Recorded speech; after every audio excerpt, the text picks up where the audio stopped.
Hi everyone. Let me start from the short introduction describing the main point of my talk. Here is the spinner, a common placeholder that means loading, adding more annoying spinners. However, spinners become such kind of standard in industry, they still makes user feel upset. So, hello again. My name is Dmitry. I am backend developer from the middle of Russia. I am the family man with 3 kids doing some open source activity illegally after the midnight when children go to sleep. I work for Amplifier, the social content automation service providing business with the content workflow, scheduling, and analytics. Amplifier started as the project of evil Martians, and some of the passionate developer still works on it. So I am going to start from describing the term optimistic UI and why does it matter. Imagine the classic way of form submission when user fills all the fields and click to submit button. From this moment, user interface logs for doing a JAX request and sets user to be unable to continue to work next. But statistics says that overall 98% of AJAX requests are succeeded. What if we change the way of doing classic form submission to be more confident and hopeful?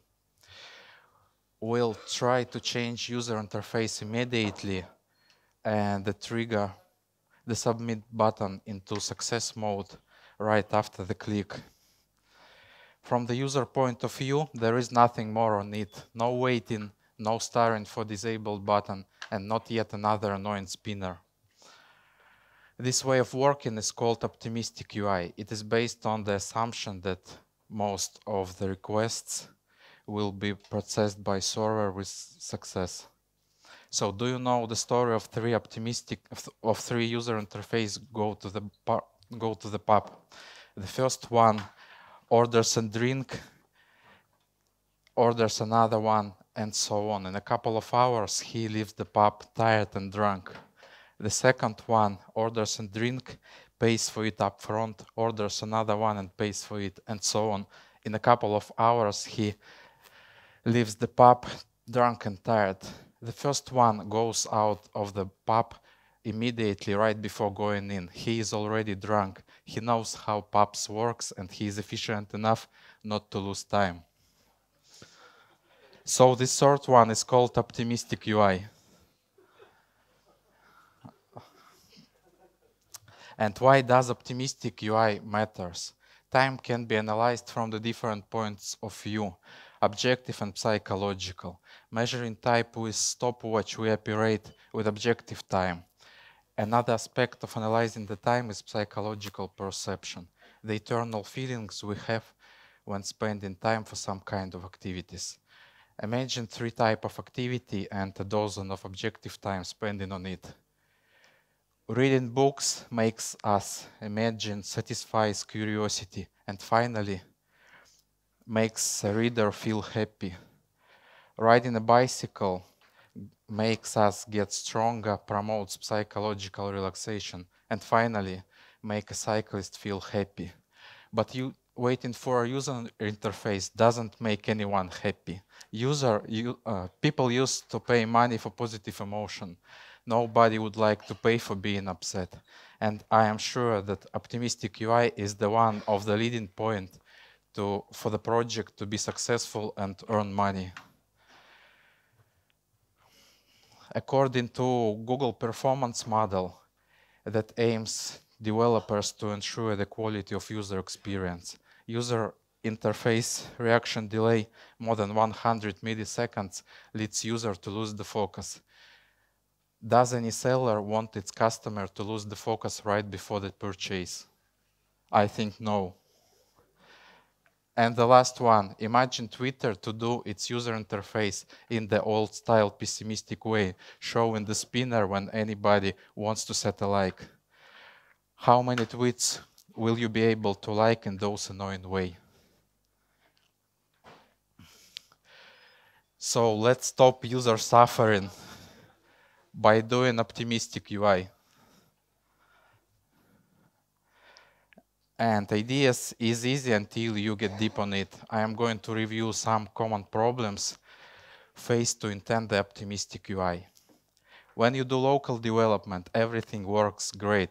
Packets are delivered without any loss and delay, and everything works as expected.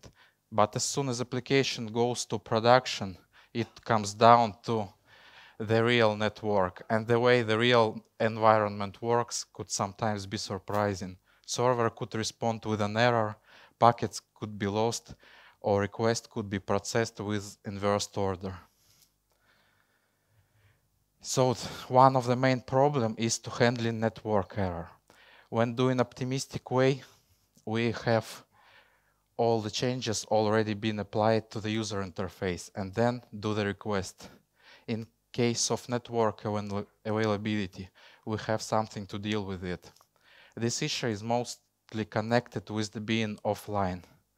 Most people think about being offline, that it is something about being out of the civilization for a long period of time. But in fact, we get offline every day, often during the day, for a short period of time. Another huge issue is to handle server error. When we have all changes applied to the user interface, but for some reason server responds with an error. In this case, we have something to deal with it and notify client about the error somehow. And the last huge problem is merging conflicts. When several users edit the same data at the same time, and those updates are contradictory. So most of these problems are already solved somewhere and somehow in their own way. But for now, there is no complex systematic solution to solve all these problems for the modern web, except the pressing reload button in browser. Solutions. Solutions could be taken from the computer science. They are almost well known, but not fully implemented yet for the modern web. One of the ideas is event sourcing. When we change the classical way of persisting object state and turn out to save the sequence of state changing events. Since that, the actual object state could be reconstructed by replying all the events. We will get deep dive into event sourcing tomorrow with the help of Anton Davidov. Another idea is to consider modern web application as the distributed system and its components, such as servers and clients, as the part of this distributed system talking to each other by synchronizing the messages.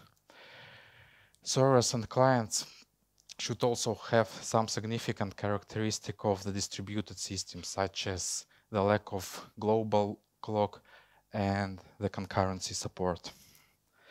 So based on these ideas was created Logux framework.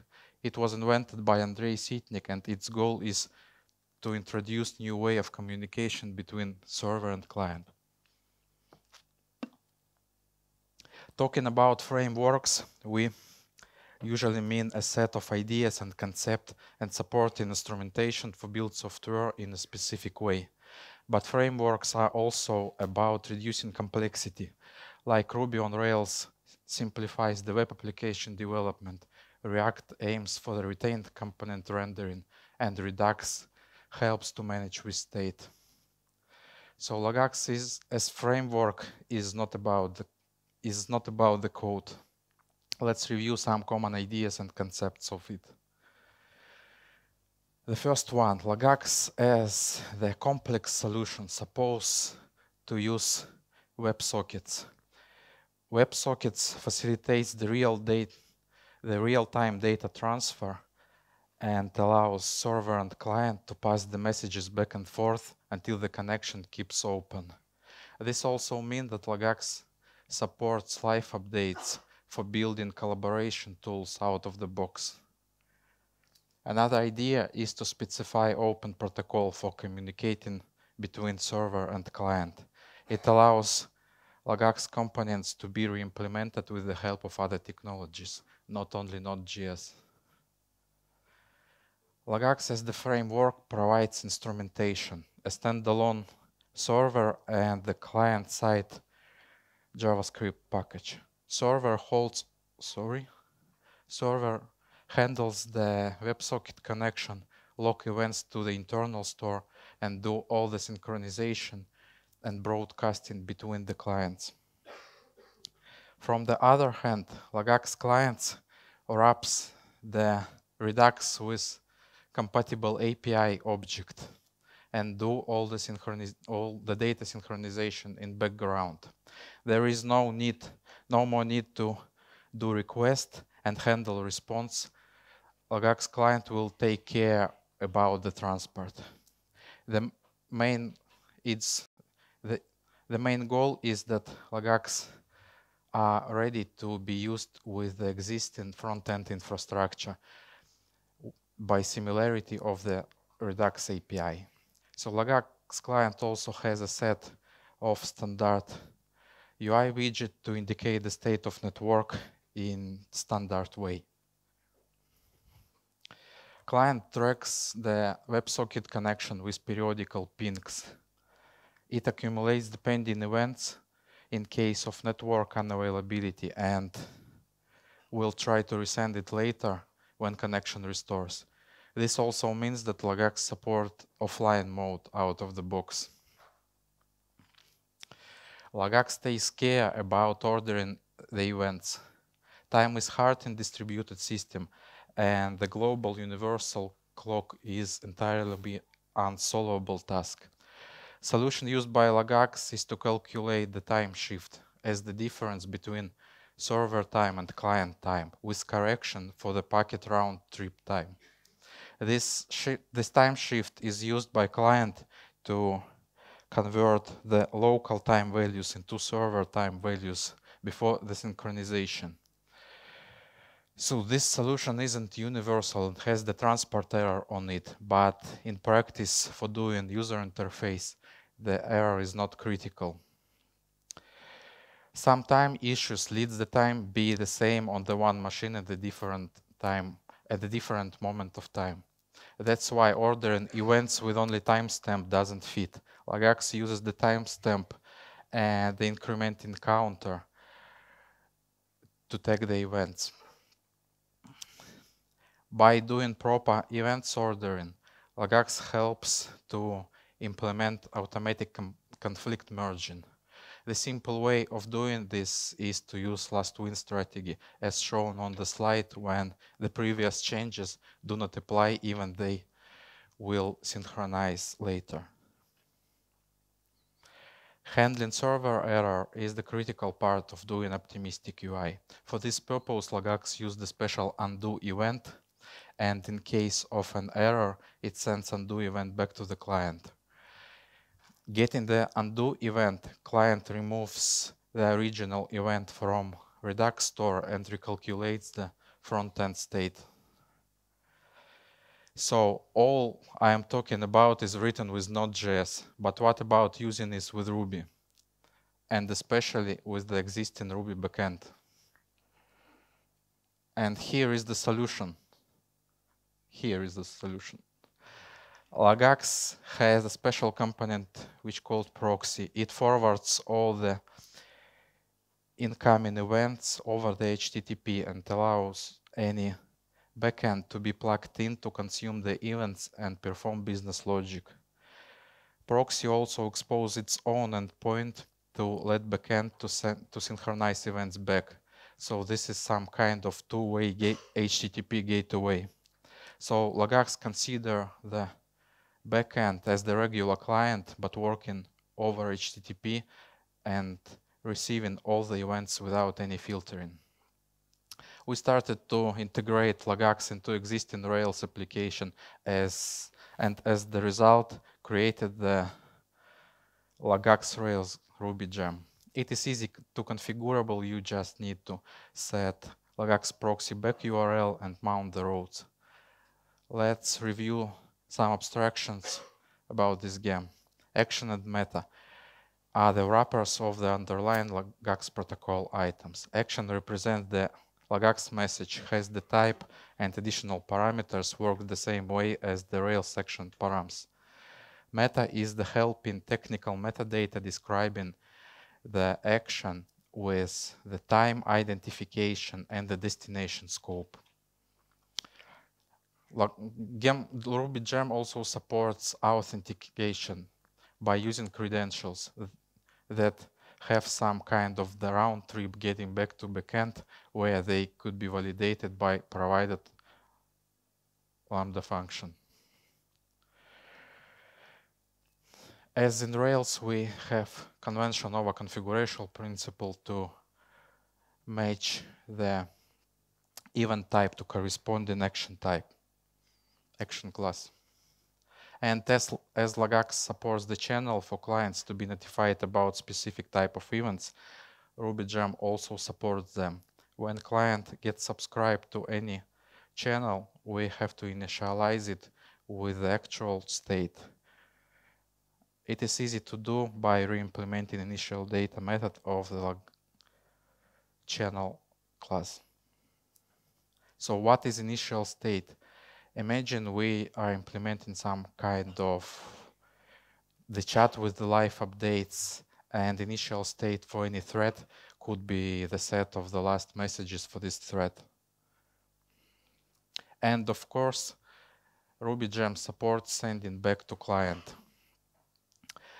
in very easy way by using add method of the Logux in Wilton class. How does it works? We send the HTTP request to Logux proxy and trigger the event. And Logux proxy has to broadcast all the event to the destination scope of the clients. And having the Rails dependency, we provide some helper method for implementing the last win update strategy for the model. It uses the special JSON field where it tracks the time of the last update fields, and you can use it. And of course, we support sending undo events. In case of server validation, we can send undo event, provide the metadata of the original event. By this metadata, Logux server has to know to which client it should synchronize the events. So this is mostly all about theory, concepts, and the functionality. Let's have a rest and see some demo. But without any online coding, and everything works offline. Most significant example is the optimistic update of the project. Let me show you the movie. When first user goes to the setting page and change the name of the project. At the same time, client triggers the event and synchronizes it with the Logux server. Logux server broadcasts this event with other client and with the backend. Backend do all the persistent, and the second client has the UI update immediately. This is the figure describing how it works. All the clients working with specific project has to subscribe to this project's channel.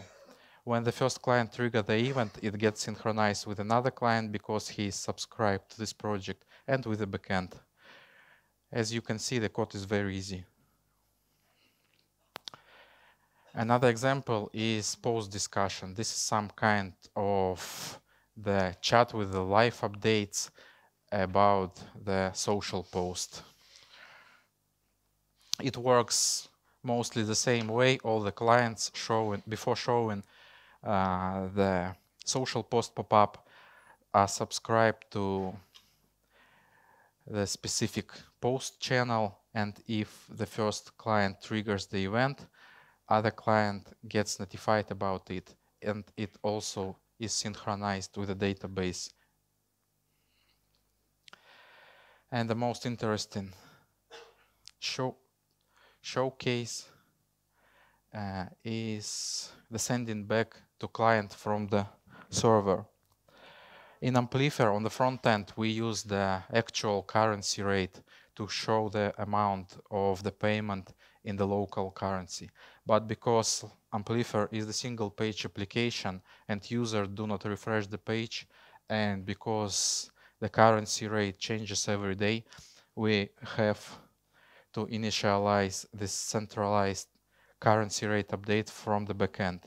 It works in this way. We have the periodically rake task that gets the actual currency rate from external service and trigger the special event and send it to Logux for the specific prices channel.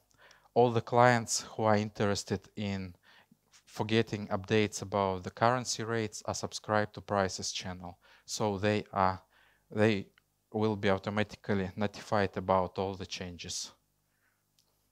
So this is mostly all.